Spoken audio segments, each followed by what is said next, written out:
Hello बच्चों, welcome to विद्यागृह। मैं आप सभी का विद्यागृह में स्वागत करती हूँ। आज हम लोग पढ़ेंगे हिंदी का एक नया चैप्टर, भारत से हम क्या सीखें। तो चलिए बच्चों, भारत से हम क्या सीखें, ये क्या है, एक भाषण है। ये भाषण है जिसे मैक्स मुलर साहब ने दिया था। कब दिया था?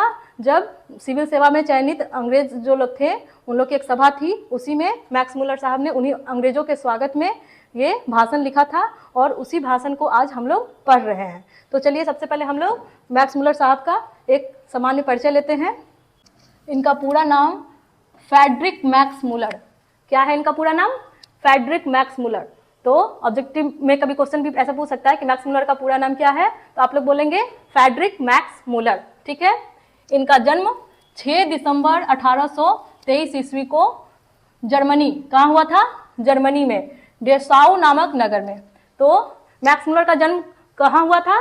जर्मनी में। और किस तिथि को हुआ था? 6 दिसंबर 1823 को। ये भी ऑब्जेक्टिव के लिए इंपॉर्टेंट है।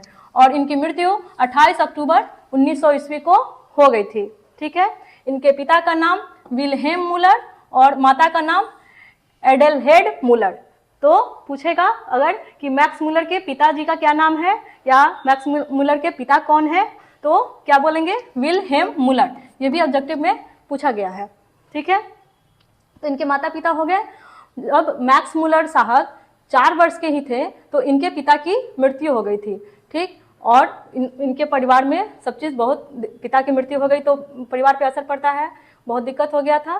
तो उस समय से ही ये अपना पढ़ाई लिखाई लेकिन छोड़े नहीं थे। वैसे कंडीशन में भी ये अच्छे से पढ़ाई लिखाई करते थे और उस समय से वो संगीत के साथ साथ लैटिन ग्रीक भाषा में कविताएं भी लिखा करते थे। और जब वे 18 वर्ष के हुए, कितने वर्ष के?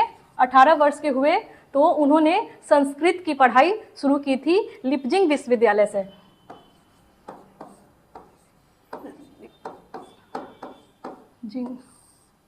18 वर्ष लिपजिंग विश्वविद्यालय।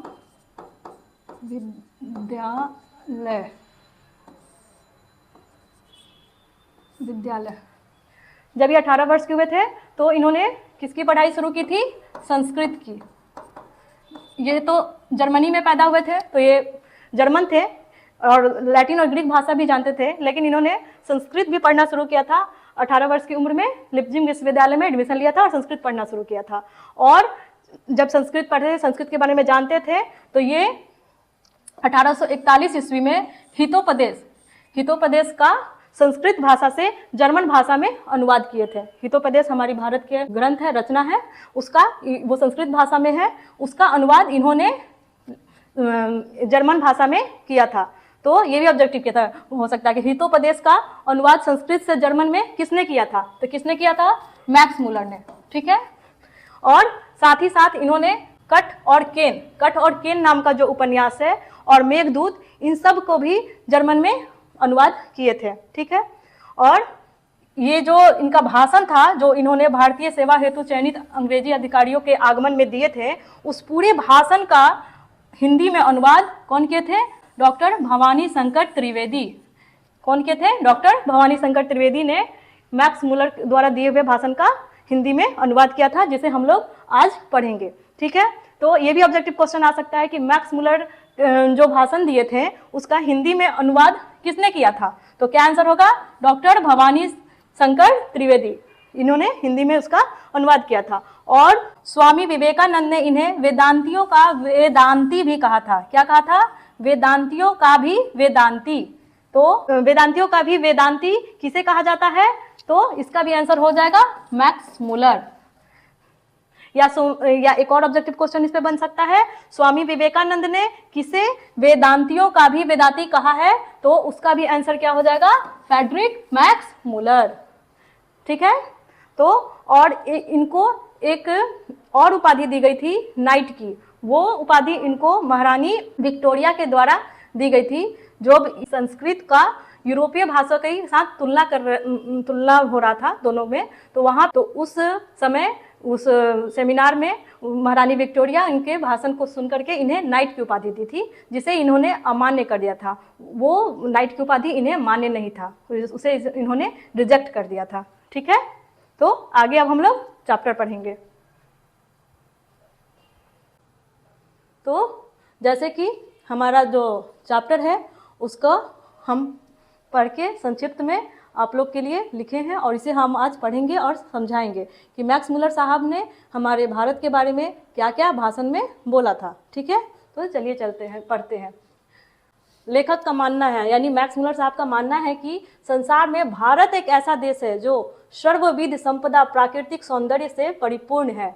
भूतल पर स्वर्ग की छटा यही देखने को मिलती है। प्लेटो तथा कांट जैसे दार्शनिक ने भी भारत के महत्व को सहर्ष स्वीकार किया है। ये क्या बोलते हैं कि भारत ही ऐसा देश है जिसमें संपदा प्राकृतिक सौंदर्य सब सर्वाधिक है, सबसे अधिक है। भूतल पर इसकी, जैसे इसकी धरती पे स्वर्ग की छटा देखने को मिलती है। तो सही बोल रहे हैं ना, जैसे कि आप देखिएगा इस पिक्चर में हमारा जो हिमालय है, क्या ये कोई स्वर्ग से कम है? कैलाश पर्वत, हमारी नदियाँ, हमारे झरने, साउथ का सब मंदिर, नॉर्थ भारत का मंदिर, हावड़ा ब्रिज, हमारा तो यहाँ जो भी है ये सारा नॉर्थ ईस्ट का सारा पहाड़, झरने, नदियाँ, गांव, सब जो हमारे भारत मतलब इतना विशाल है और यहाँ का इतिहास भी इतना गहरा है। यहाँ के सब राजा महाराजा, महल, सबका कोई ना कोई नया नया इतिहास है। और हमारी ये सभ्यता संस्कृति भी आज विश्व में आज भी सबसे अलग है। यहाँ के लोग अलग अलग पहनावा पहनते हैं, अलग अलग तरह के खाना खाते हैं, अलग अलग तरह से अपना जीवन व्यापन करते हैं। यहाँ हिंदू, मुस्लिम, सिख, ईसाई, फारसी सब धर्मों के लोग एक साथ मिलजुल के रहते हैं, सब अच्छे से काम करते हैं। इसलिए हमारा भारत देश सभी देशों में बहुत महान है और हम लोग सबसे अच्छे हैं। चलिए पढ़ते हैं आगे।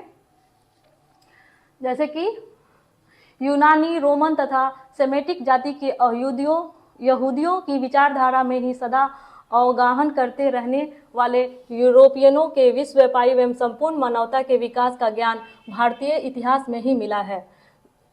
लेखक कह रहे हैं कि रोमन, यूनानी, एस्पेटिक जाति, यहूदियों सबकी विचारधारा का संपूर्ण विश्व के संपूर्ण मानवता के विकास का ज्ञान हमको भारतीय साहित्य में मिल गया है। लेखक के अनुसार सच्चे भारत के दर्शन गांवों में ही संभव है, न कि कलकत्ता, मुंबई जैसे शहरों में। सच्चे भारत का दर्शन कहाँ होता है?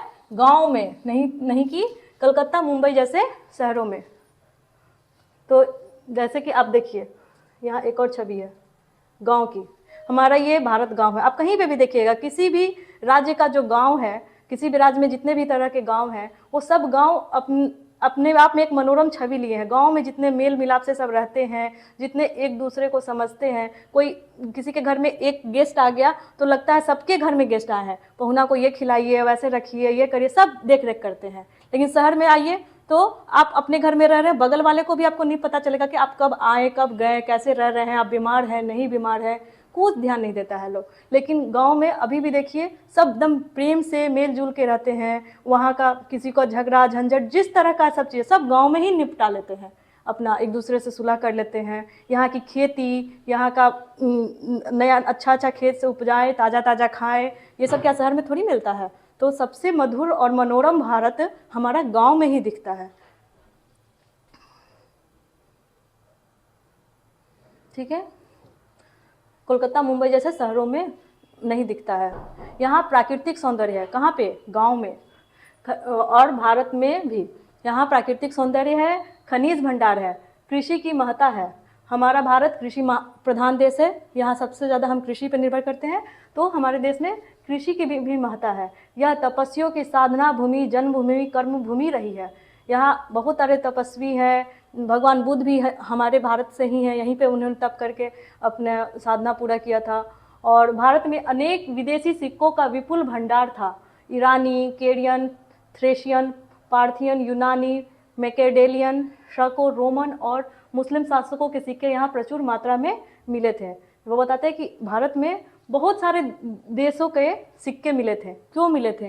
ये सारे देश भी सब भारत आए होंगे, घूमे होंगे, भारत के बारे में जानकारी ली होगी, यहाँ करेंसी एक्सचेंज किए होंगे, तो उनके सारे देश के सिक्के पैसे भारत में आए, वहाँ यहाँ मिले। तो उनसे ही बताते हैं कि भारत ऐसा देश है जहाँ सबको यहाँ आके देखना चाहता है। और पहले क्या, आज भी आते हैं टूरिस्ट लोग, इंडिया आते हैं, सब जानते हैं अभी भी भारत की सारी संस्कृति, अब यहाँ के लोगों के रहने के तौर तरीके, यहाँ के खाना पीना, सबको एंजॉय करते हैं, देखते हैं और समझते हैं और अपने देश वापस जाते हैं। तो वही बोल रहे हैं कि भारत में अनेक प्रकार के सिक्के हैं। यहाँ जो जो शासक लोग आए या जो जो भारत देखने आए, सब अपना देखे गए और वहाँ पे आए तो अपना देश का पैसा यहाँ ला करके, अब यहाँ आए तो यहाँ का पैसा यूज़ करेंगे, तो करेंसी एक्सचेंज किए। इससे यहाँ प्रचुर मात्रा में हर एक देश के सिक्के मिलते हैं।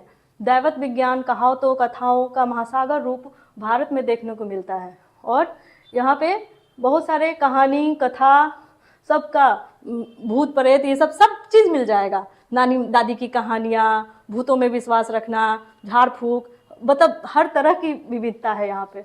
शब्द निर्माण और वृत्त शब्द भंडार भी भारत के पास चिरकाल से व्यवहृत है। विधि शास्त्र, धर्मशास्त्र, राजनीतिक शास्त्र की जड़ें भी भारत में ही हैं। और हमारा विधि शास्त्र मतलब धर्म का ज्ञान, कानून का ज्ञान, राजनीति का ज्ञान, इस सब का जड़ भारत में ही है। जैसे कि हमारे चाणक्य, हमारे चंद्रगुप्त मौर्य, बहुत महान महान और भी बहुत सारे राजा थे, हमारे शिवाजी, ये सब तो हमारे भारत से ही है। तो उन लोग जितने भी हम लोग को ज्ञान दिए, वो ये सब हम लोग भारत में ही वो लोग हैं, इसलिए ये सब चीज़ की जानकारी भारत में ही सबसे ज़्यादा है। भारतीय वाग्मय और संस्कृत की महत्व को सभी विदेशी स्वीकार करते हैं। और भारत में जो संस्कृत के को महत्व दिया जाता है, सारे मंत्रोच्चारण, वेद सब संस्कृत में जो होता है, उन सब को भी सारे विदेशी भारतीय संस्कृत को सबसे महत्वपूर्ण या महत्व वाले संस्कृत मानते हैं। संस्कृत का संबंध लैटिन से भी है। इस प्रकार संस्कृत, लैटिन, ग्रीक तीनों भाषाएं एक ही उद्गम स्थल है। संस्कृत, लैटिन, ग्रीक तीनों भाषाओं एक ही उद्गम स्थल की है। हिंदू, ग्रीक आदि जातियों में भी अनेकता के बावजूद एकता के बीच छुपे हैं। भारत विद्या, योग, धर्मशास्त्र का उद्गम स्थल है। हमारा भारत में हर तरह की विद्या होती है। जैसे कि हमारे 4 वेद भी हैं, ऋग्वेद, सामवेद, यजुर्वेद और अथर्ववेद। तो हमारे भारत में विद्या, योग भी हम लोग यहाँ सब सीखते हैं। और भी बहुत पुराने से भी हम लोग प्राचीन काल से ही सब सीखते आए हैं और सब उसकी जानकारी लेते आए हैं। तो हम लोग मतलब हमेशा अर्थ से जुड़े हुए, अपनी ज़मीन से जुड़े हुए, अपने गांव से जुड़े हुए, अपनी संस्कृति से जुड़े हुए हैं। ये सब भारत में ही देखने को मिलता है। पूरे विश्व को बुद्ध ने अपने विचारों से अवलोकित किया। पहले बोले थे ना कि यहीं के भगवान बुद्ध भी हैं, जिन्होंने अपने विचारों से भारत के साथ साथ पूरे विश्व को भी अवलोकित किया था। इसी प्रकार भारतीय सभ्यता, संस्कृति, ज्ञान, विचार, प्राकृतिक सुंदरता, भाषा और साहित्य में विशेष अभिरुचि रखने वालों के लिए भी भारत भ्रमण बहुत आवश्यक है। हमारी सभ्यता, संस्कृति, ज्ञान, विज्ञान, प्राकृतिक सुंदरता, हिमालय, नदियाँ, झरने, समुद्र, राजस्थान का रेत, नॉर्थ ईस्ट का सारा पहाड़, ये सब गांव, जितने भी ये सबको देखने के लिए, भाषा, हमारे जितने भी स्टेट हैं, सब स्टेट में अलग अलग भाषा बोली जाती है। कहीं पे भी एक भाषा नहीं होती है। कहीं तमिल है, तेलुगु है, हिंदी है, फारसी है, राजस्थानी है, मगही है, बहुत सारा भोजपुरी है। तो हर एक स्टेट का बहुत सारा अलग अलग भाषा होता है। तो इन सब की अभिरुचि जो रखते हैं, जो इन सब में इंटरेस्ट रखते हैं, वो भारत घूमने जरूर आते हैं और भारत की सभ्यता, संस्कृति को देखते हैं और समझते हैं। वारेन हेस्टिंग जब भारत का गवर्नर जनरल था तो उसे वाराणसी के पास, हमारा एक शहर है भारत में, यूपी में, वाराणसी, तो वारेन हेस्टिंग को वाराणसी के पास 172 दारिस नामक सोने के सिक्कों से भरा एक घड़ा मिला। उन्हें पूरा एक सोना का सिक्कों से भरा, जब वह वारेन हेस्टिंग यहाँ गवर्नर जनरल था तो उसे एक 172 दारिस नामक सोने के सिक्कों से भरा एक घड़ा मिला। और हेस्टिंग ने वो अपने मालिक ईस्ट इंडिया कंपनी के निर्देशक मंडल को वो घड़ा भिजवा दिया, क्योंकि वो तो पहले यहाँ अंग्रेजी शासन था, उस टाइम में उसको मिला हो तो ईस्ट इंडिया कंपनी के अंदर वो काम करते थे, तो सोने का घड़ा को ईस्ट इंडिया कंपनी को सौंप दिए। वहाँ कुछ रेल वेल का काम चल रहा था, उसमें उसको खुदाई में मिला कि यहाँ पे ये सोना मिला है, तो भिजवा दिए। और कंपनी के निर्देशक ने उस सोने के सिक्के के महत्व को नहीं समझे। वो किस जमाने का सोने का सिक्का मिला है, किस राजा के प्रति चलाया गया था, उसका क्या महत्व है, वो सब कुछ नहीं सोचे। वो सोचे कि सोना मिला है तो चलो अब तो इसको गला वला के हम उसको पैसा बना ले या यूज़ कर ले कैसी भी तरह से। तो वो उस पुराने सोने के सिक्के को महत्व को नहीं समझे कि कितना पुराना सोना है। जैसे अभी पुराने सिक्के को हम लोग रखते हैं ना कि चलो पुराना सिक्का है, उसका बहुत महत्वपूर्ण है, 1 आना 2 आना या 10 पैसा 5 पैसा जो भी मिलता है उसको हम लोग सोचते हैं कि संग्रह करके रखें, ये पुरानी चीज़ है, इसको अच्छा से संग्रह करके रखना चाहिए। तो वैसे ही वो सिक्के मिले थे तो उन्हें रखना चाहिए था कि ये भारत के पुराने राजा महाराजा के द्वारा जारी किए सिक्के होंगे, कब के हैं, उस पर रिसर्च होता है या कुछ भी हो सकता था, एक धरोहर थी हमारी, तो उसे वो मतलब उतना महत्व नहीं दिया और सोना समझ करके सबको गला दिया। तो वही बोल रहा है कि उन सोने के सिक्के के महत्व को नहीं समझ पाए, उन्होंने मुद्राओं को गला डाला। जब वारेन हेस्टिंग्स इंग्लैंड लौटे तो वो मुद्राएं नष्ट हो चुकी थी। जब वो भेज तो दिए थे अपने ईस्ट इंडिया कंपनी को, और जब वहाँ इंग्लैंड गए तो देखे कि सबको गला करके एक सोना का मतलब गला हुआ ढेर बना दिया है। तो वारेन हेस्टिंग को इस दुर्घटना से बहुत अफसोस हुआ। कंपनी के निर्देशक ने उन सिक्कों के ऐतिहासिक महत्व को नहीं समझे और अनायास ही यह दुर्घटना घट गई।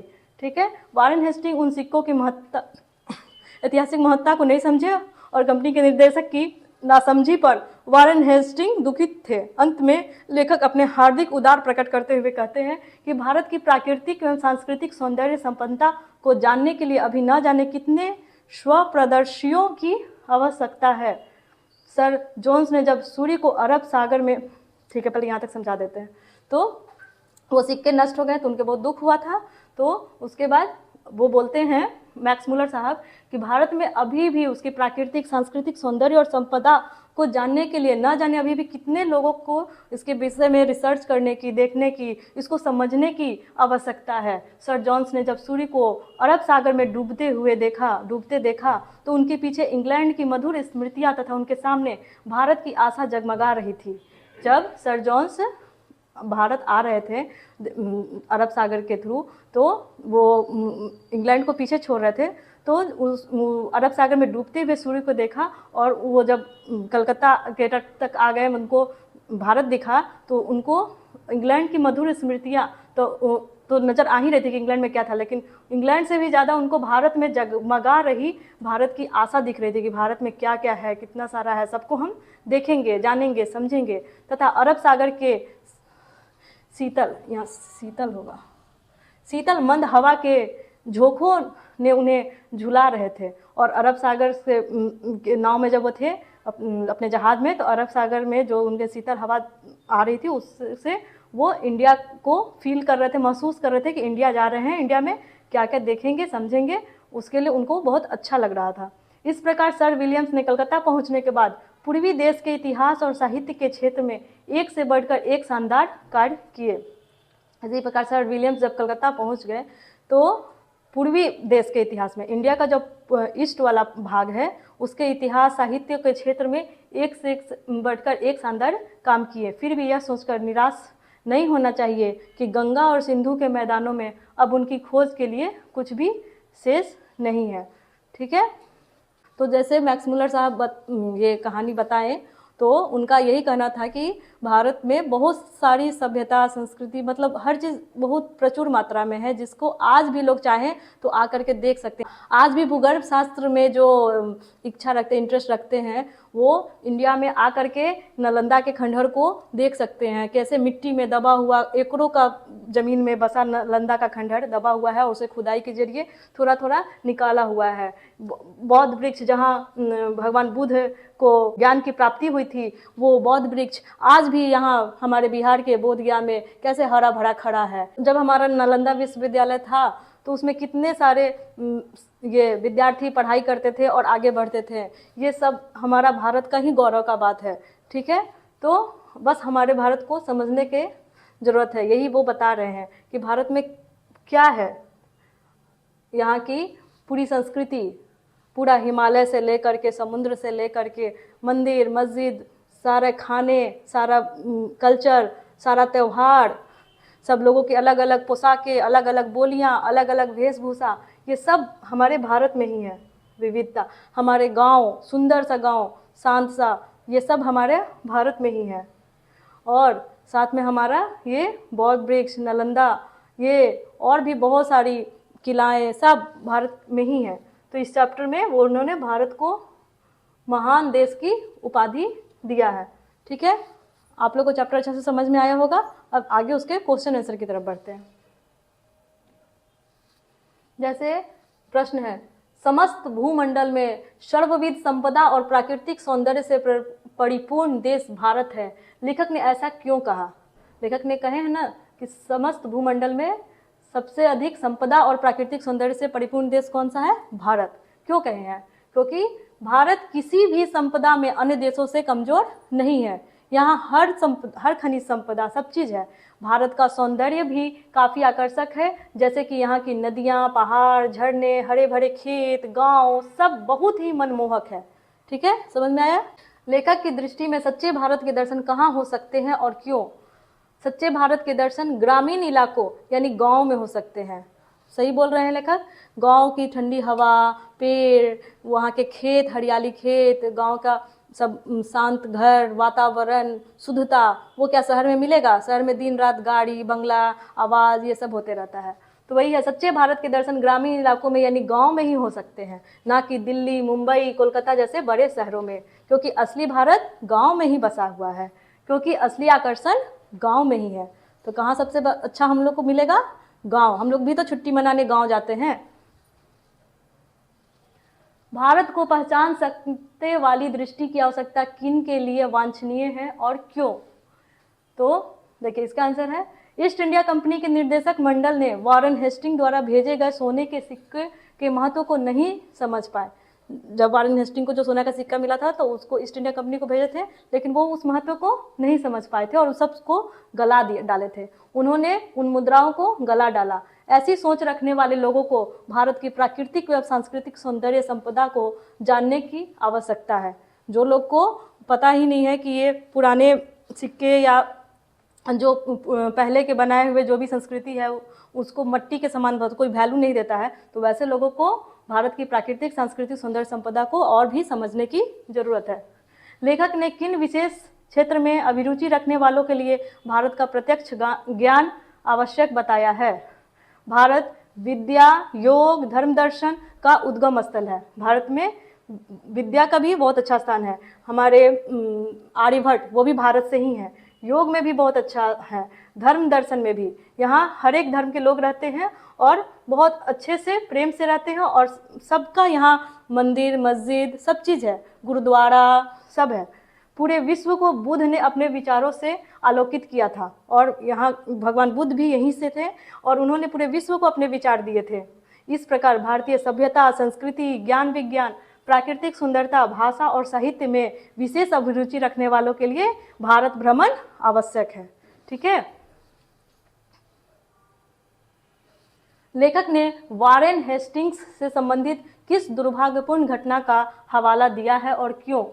वॉरेन हेस्टिंग्स जब भारत का गवर्नर जनरल थे तो उसे वाराणसी के पास 172 दारी नामक सोने के सिक्के से भरा एक घड़ा मिला था, और वॉरेन हेस्टिंग ने अपने मालिक ईस्ट इंडिया कंपनी के निर्देशक मंडल की सेवा में भिजवा दिया था उन सारे सिक्कों को।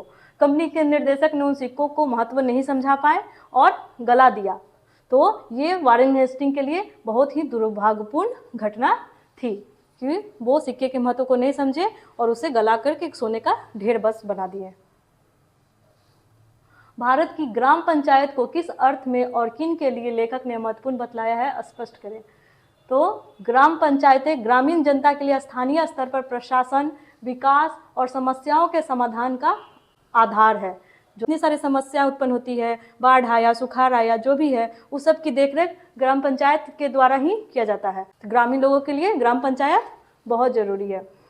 धर्म की दृष्टि से भारत का क्या महत्व है? तो भारत वैदिक धर्म, बौद्ध धर्म की जन्मभूमि है और पारसियों के धर्म की शरण स्थली भी है, जो विश्व को धार्मिक प्रकाश देता है। धर्म की दृष्टि से भी भारत में सभी धर्म के लोग रहते हैं। मैक्स मुलर ने संस्कृत की कौन सी विशेषताएं और महत्व बतलाए हैं? मैक्स मुलर ने संस्कृत को लैटिन और ग्रीक जैसी कई यूरोपीय भाषाओं की जननी कहा है, और उन्होंने दिखाया है कि संस्कृत का इन भाषाओं से गहरा संबंध है और संस्कृत के अध्ययन से इन भाषाओं के आपसी संबंध स्पष्ट होते हैं। जो संस्कृत पढ़ता है उसको लैटिन और ग्रीक जैसी भाषाओं के से भी आपसी संबंध बनता है। लेखक ने नया सिकंदर किसे कहा है और ऐसा कहना क्या उचित है? लेखक का अभिप्राय स्पष्ट कीजिए। लेखक ने नया सिकंदर विलियम्स जोन्स को कहा है। इस कहानी में विलियम्स जोन्स को जब वो भाषण दिए थे तो उसमें लेखक ने विलियम जोन्स को नया सिकंदर कहा है। क्यों कहा है? जिस तरह सिकंदर ने अपनी विजय से दुनिया को चौंकाया, उसी तरह विलियम जोन्स ने संस्कृत और प्राच्य साहित्य के अध्ययन से दुनिया को भारत के ज्ञान से परिचित कराया।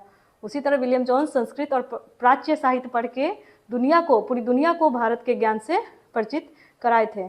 इसी घटना के कारण, अपनी इसी जीविका और खोज के कारण उन्हें नया सिकंदर कहा गया है। नया सिकंदर किसे कहा गया है? विलियम जोन्स को।